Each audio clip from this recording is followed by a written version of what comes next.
Oh dear God, the pressure is on, ladies and gentlemen. Week 15, the most important week of the year to get your starting lineup right. Round one of your fantasy football playoffs. Last week, we got crushed. Last week, we were way too excited about our guy, Jalen Waddle. I probably will be again this week, but we can get to everything in just 1 second. Make sure you go down there, drop a like on this video. You can ask any question you have down there in the comment section. I'll try to get to as many as possible. And if you want to get into a draft with us on the live stream, if you want to check out any of these player props, you can find the link to Underdog Fantasy in the description of this video in the comment section. When you sign up for Underdog Fantasy with promo code FLOCK, they're going to match your first deposit dollar for dollar up to $100. Available in damn near every state. My favorite player prop is for Ayuk to go for more than 53.5 receiving yards with no Deebo Samuel. We'll get to Ayuk a little later on this video, but I think that should be it. Let's go through. Let's dive into these guys. Do we have to spend much time talking about tier one? Tier one, I don't really spend much time thinking about ranking these guys because you start them regardless. I don't care if you're playing in a 12-team, 10-team, 8-team, 6-team league. You're starting Jefferson. You better have Chase in there. Diggs, Tyreek, and Davante Adams as well. I guess maybe we can talk about Davante Adams here just a bit because obviously the Raiders really disappointed last Thursday night against the Los Angeles Rams and Baker Mayfield. I mean, Derek Carr looked bad. Davante Adams did not do much, and it's a tough matchup going up against the New England Patriots. You can make a strong argument that Davante Adams should be in his own tier sitting there at 5. In reality, it doesn't matter. I'm ranking these tier 1 guys. Play them, put them in your lineup. Going down to tier 2, we are going to be having Amon-Ra St. Brown leading us off. St. Brown going up against the Jets. I mean, right now you actually have the Detroit Lions either 1-point favorites, 1-point dogs, or a pick'em game dependent on the sports book that you're looking at. I mean, right now, this is supposed to be an extremely close contest between the Lions and the Jets. Obviously, they're playing at MetLife. I mean, here with Amon-Ra St. Brown, we thought that Jameson Williams was going to come in and elevate the overall offense. It hasn't happened because Jameson Williams hasn't played yet. Hopefully, we get Jameson Williams to continue to expand his role. Hopefully, we get Jameson Williams playing more snaps, but as it stands, you're just locking in St. Brown for his usual 10 targets. Now, going over to our next guy at 7, we are going to have A.J. Brown. I think we just need to say, start every Philadelphia Eagle you can. You have A.J. Brown? Cool, start him. You have Devonta Smith? Cool, start him. You have Dallas Goedert? Cool, start him. You have Miles Sanders? Cool, start him. Maybe the best offense in the NFL. They're going up against the Chicago Bears. Good matchup. They are 9-point favorites. I honestly figured they'd be favored by a little bit more. Now going over to CeeDee Lamb at 8. With Lamb, this is supposed to be a somewhat close contest between the Dallas Cowboys and Jacksonville Jaguars. Cowboys opened up this game as 5-point favorites. That line's fallen down to about 4.5. So it's supposed to be, I don't want to say a shootout, but we've seen Trevor Lawrence effectively move the ball down the field. Lawrence over the past 5 weeks looks like a completely different quarterback than what he did previously. I mean, hopefully Lawrence can just continue this streak of effective quarterback play against a very good Dallas Cowboys defense, because obviously you want the Dallas Cowboys and CeeDee Lamb, Dak Prescott to have passing volume in the second half instead of having to shut it down and just run the ball. Now going to our last guy, we are going to have DeAndre Hopkins at 9. With DeAndre Hopkins, very difficult to rank him.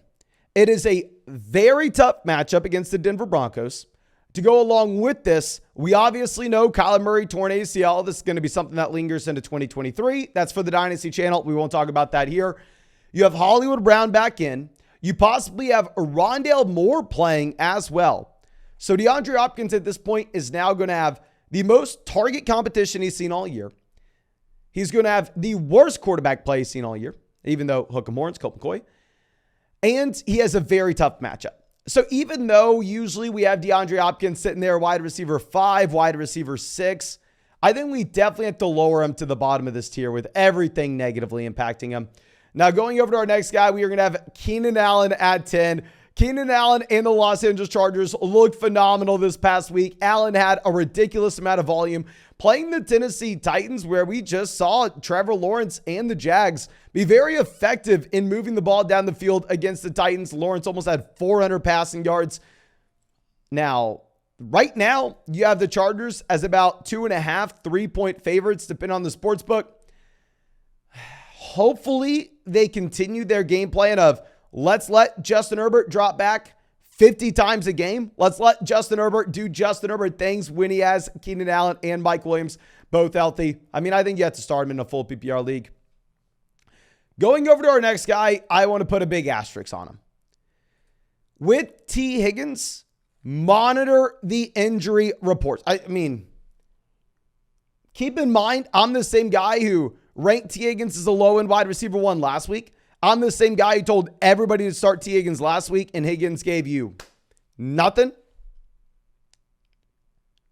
So maybe we're wrong with this ranking. I would still want to stand by that when T. Higgins is healthy in this offense playing alongside Jamar Chase, I think this will be one of the best passing offenses in the entire NFL. This offense is condensed enough, especially if Tyler Boyd were to miss this week, that everything's going to get funneled through those top 2 guys, and possibly you have no Hayden Hurst.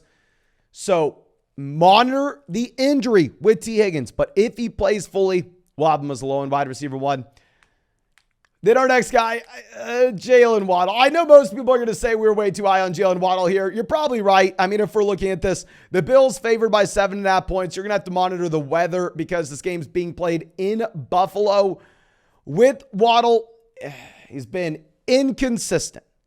But if we remove the 2 games where you had Tua Tagovailoa out, the Cincinnati Bengals and the New York Jets game, and on top of this, if we remove the 49ers game, where Waddle left early with his own injury. So if we look at games where Waddle and Tua have played together, Waddle has crushed over and over and over and over again. The only game it didn't happen was this past week on primetime against the Chargers. And yes, it was a very painful week for our player props, a very painful week for my actual fantasy football teams because of so. I don't have an excuse for Jalen Waddle this past week. I think when you take a step back, though, and look at the larger sample, the man's been very, very good. 13, we are going to be going Garrett Wilson. I really do like the matchup for Garrett Wilson here. I mean, right now, if we were going to be looking at over-unders, going back to this New York Jets and Detroit Lions game, I mean, right now, this game is supposed to score 44 points.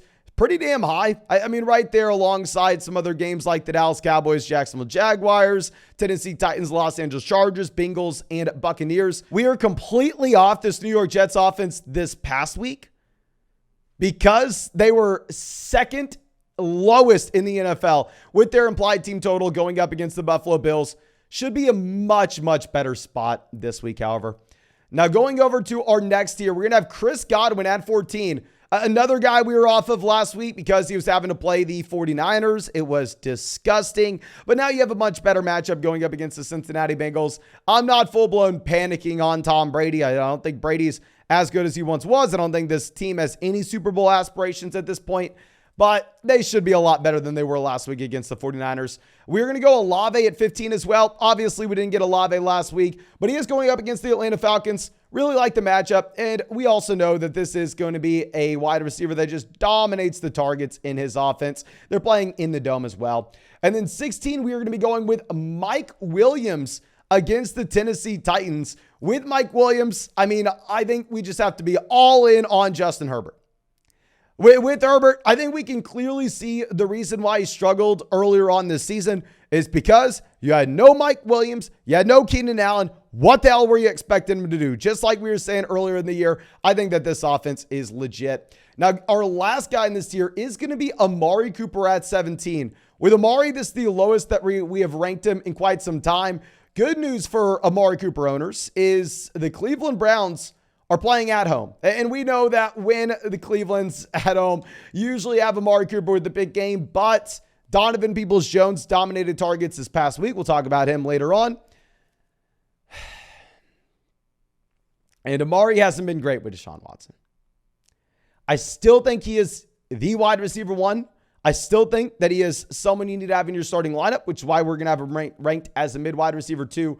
I definitely think we have to lower him down a bit, though. I mean, right now, if we're looking at the over on this game, it's at 38.5 points. The only game that's going to be lower is actually the Arizona Cardinals-Denver Broncos one. But now dropping down to our next tier is going to be someone in that game. We're going to be looking at Jerry Jeudy here. Jerry Jeudy, another wide receiver that is going to have a big asterisk next to his name. We need to be monitoring, obviously, Russell Wilson and his availability combined with Courtland Sutton. If Russ plays and Courtland Sutton doesn't, you move Jerry Jeudy higher than this in a good matchup against the Arizona Cardinals. But also, if Russ misses, Sutton plays, then I don't even know if we can start Jeudy. So we're going to rank him here as a mid-wide receiver too. Just know that this ranking is going to be subject to those outside factors. Now our next guy is going to be Brandon Ayuk at 19. With Ayuk, I haven't been a big-time fan of playing him for the past month, really ever since they added CMC there, because we were saying, okay, you have CMC, Debo, Kittle, Ayuk all in the same offense. How are they going to get there every week? And the answer is the 49ers are dropping 35 points a week. That's going to be the answer.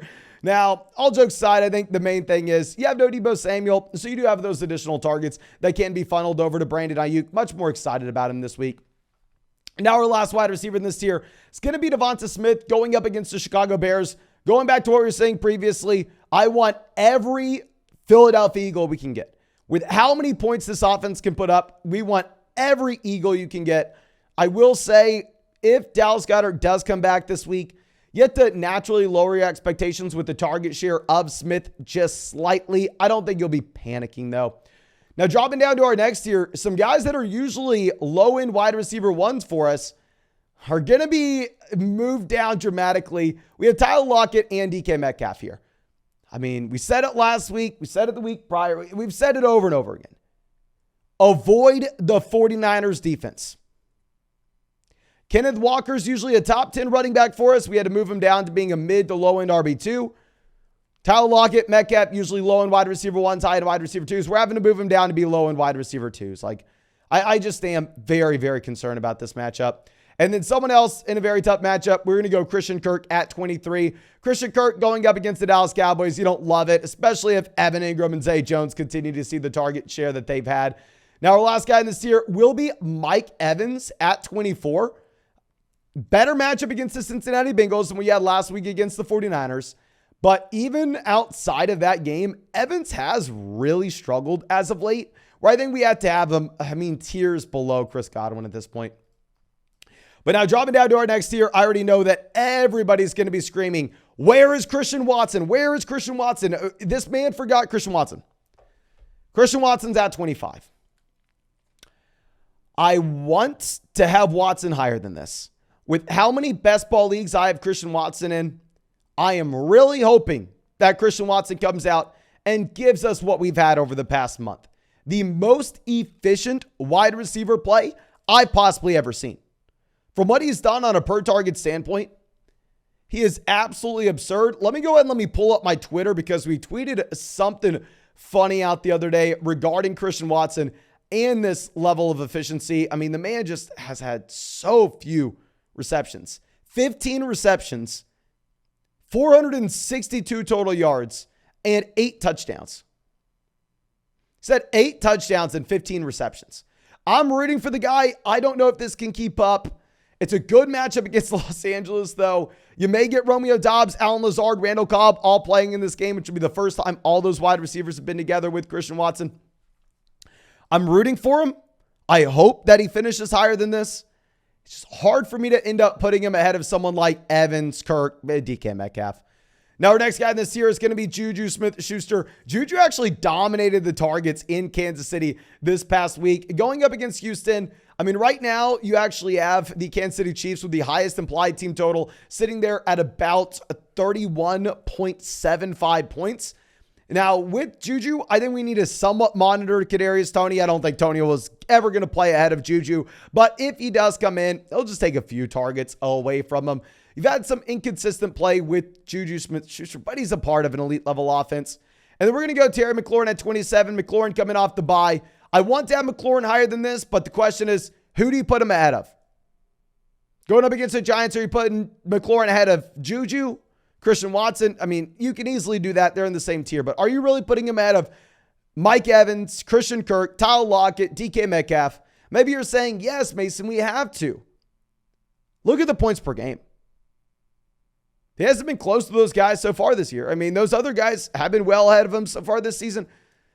I don't know. I mean, I feel like this is way too low for Terry McLaurin, but if you actually go out there and try to make these rankings yourself, I feel like it's kind of hard to get them much higher.